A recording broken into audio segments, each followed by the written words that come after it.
धन धन सतगुरु तेरा ही आसरा, हाजर नाजर जिंदा राम तेरा ही आसरा। साथ संगत जी, आज की जो ये साखी है ये दीनता के ऊपर है। पूज्य मैनेजर साहब जी और अब पूज्य वकील साहब जी हर एक सत्संग में फरमाते हैं कि भाई दीनता रखा करो, दीनता रखा करो। दीनता की तरफ सतगुरु होता है, जो दीनता रखा है उसकी तरफ सतगुरु होता है। जितना उसके दीनता रखो। और एक तरफ से देखा जाए तो दीनता का जो हथियार है वो संत ही बरत सकते हैं। संत जो जितनी दीनता रखते हैं उतनी कोई दीनता नहीं रख सकता। वो हमें बताते हैं करके भी ऐसे दीनता रखा करो। तो एक साखी याद आती है गुनाहगार को दीनता के ऊपर। एक कोई फकीर था, तो वो जहाज में कहीं जा रहा था, पानी वाले जहाज में कहीं जा रहा था। उसके साथ उसके जो 2-4 शिष्य थे वो भी पास बैठे थे। वो बेचारा एक कोने में बैठा था, फकीरी बाने में था कमाई वाला फकीर। और उसी जहाज में एक सेठ बैठा था और उसके साथ 2-4 मखौलिए थे, जो ये सोच रहे थे कि सेठ को कैसे खुश कैसे करें, किसके साथ मखौल करें। तो ऐसे सोचते उनकी नज़र उस फकीर पर पड़ गई। उनको थोड़ी पता था फकीर है वो ये कमाई वाला महात्मा है, कोई फकीर बैठा है, हम ऐसा ना करें।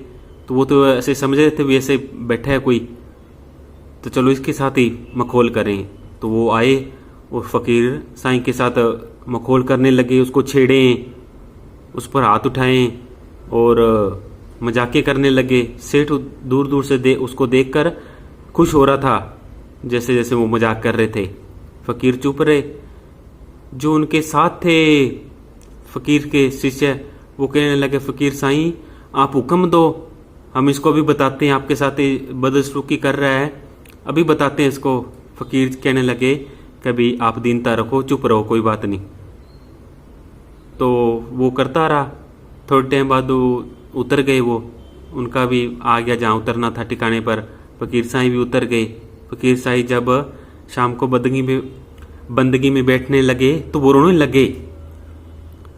लगे। तो शिष्य इकट्ठे हो गए वहाँ पर, कभी ये महाराज जी कैसे रो रहे हैं। तो वो कहने लगे कि फकीर साईं हमने उस टाइम आपको बोला था, आप बताओ हमें, इनको बताते हैं अभी। आप उस टाइम नहीं रोए और अब घर पे आके रो रहे हो।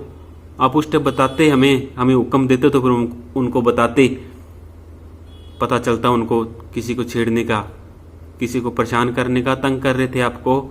और आप अब फूट के रो रहे हो कि नहीं मेरे प्यारों, मैं उसके लिए नहीं रो रहा, मैं तो उसके लिए रो रहा हूँ कि देखो भाई काल ने जीवों को कितना बुला रखा है, कितना अंधकार में रख रखा है, कैसे करते हैं ये फकीरों के साथ, संतों के साथ, या कोई और लगा लो। तो मैं तो उसके लिए रोकर सतगुरु से, मालिक से फरियाद कर रहा हूँ कि सतगुरु इसको भी सद्बुद्धि दे, इन जैसे लोगों को, ये भी तेरी दरगाह में आने के काबिल बन जाएं। मैं तो उसके लिए फरियाद कर रहा हूँ, उसलिए मेरे को रोना आ रहा है। देखो भी कितने बुला रखे हैं, अपनी मस्ती में फिरते हैं सब।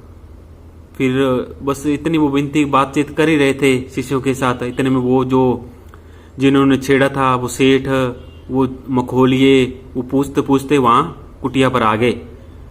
आकर वो उनके चरणों में पड़ने लगे कि फकीर साईं हमें माफ़ कर दो, हमने आपके साथ ऐसे रहा, ऐसे करा। वो कहने लगे फकीर साईं आप, हमने आपके साथ इतना किया और आप इतने ठंडे रहे, आपने उफ तक नहीं की और हमें कहा भी कुछ नहीं। ऐसी कौन सी चीज़ है जो आप, मतलब आप इतने कैसे सहन कर गए आप। वो फकीर साईं वो हमें भी वो चीज़ दो ताकि हम भी अपना उद्धार कर सकें। जब हम घर पे गए हमें इतना पछतावा हुआ, चैन नहीं आया हमें, फिर हमने आपका पता पूछ के हम यहाँ पहुँचे हैं। अब फकीर साईं हमें बख्श दो, आगे से हम ध्यान रखेंगे और आप हमें वो चीज़ दो जो, मतलब आपने ऐसे दीनता कैसे रखी इतनी।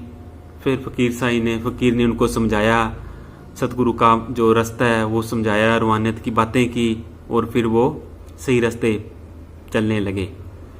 तो एक बार अपने डेरे जगमालवाड़ी की बात है, एक कोई महात्मा था यूपी का, वो डेरे आया जगमालवाड़ी, पूज्य मैनेजर साहब के टाइम की बात है। तो वो भगवे कपड़े पहनता था, तो पूज्य मनीष साहब जी कहने लगे भाई तू पजामा कुर्ता पहन लिया कर। उसको दिया, वो पहनने लग गया। एक बार वो पीछे खेत में गोडी कर रहा था, और भी साधु थे, वो भी प्रेमी खोदी कर रहे थे उसके साथ। तो अपने पूज्य वकील साहब जी, मेरे प्यारे मुर्शद, मेरे सतगुरु जी, तो वहाँ आए। तो उस महात्मा को कहने लगे कि महात्मा जी आप थोड़ा सा इधर से भी थोड़ा सही कर लो इसको। वो तो वकील साहब जी के गल पड़ गया, सारे प्रेमी देखने लगे। उन सोचा वकील साहब जी कुछ कहेंगे, फिर इसको बताते हैं भी आप किन से बात कर रहे हो आप। तो फिर वकील साहब जी ने वहाँ दीनता रखी, कोई आप कुछ मत बोलो, कोई बात नहीं। वो दीनता रख के वहाँ से चुपचाप चले गए। तो शाम को फिर उसको पता लगा भी मैंने किन को बोल दिया ऐसे। तो फिर वकील साहब जी से आके माफ़ी मांगी, कहते जी मुझसे गलती होगी। वकील साहब जी कहते कोई बात नहीं भी, चलो कोई बात नहीं, तू सेवा कर, देख लो। फिर एक समय की और बात है, पूज्य मैनेजर साहब के टाइम की बात ही है। तो मैनेजर साहब आप भी सुबह 3 बजे उठाया करते थे, और पूज्य वकील साहब जी को भी भेजा करते थे कभी कभी। तो शाम को इनकी ड्यूटी भी थी भी, आप ना राउंड लगा के चेक किया करो वकील साहब जी को। तो एक बार वकील साहब जैसे राउंड पे थे, जा रहे थे, एक कोई ब्रिंगखेड़े का एक प्रेमी था, ब्रिंगखेड़े का एक था महात्मा। तो जब राउंड लगाते लगाते उसके पास पहुंचे ना, तो पहले ही वो एक लाठी पीछे छुपा के खड़ा था। जैसे वकील साहब जी आए, वकील साहब जी के मारने लगा, और वकील साहब जी ने आगे हाथ कर लिया, उनके हाथ पे लगी, थोड़ा सा खून भी निकल आए कहते हैं।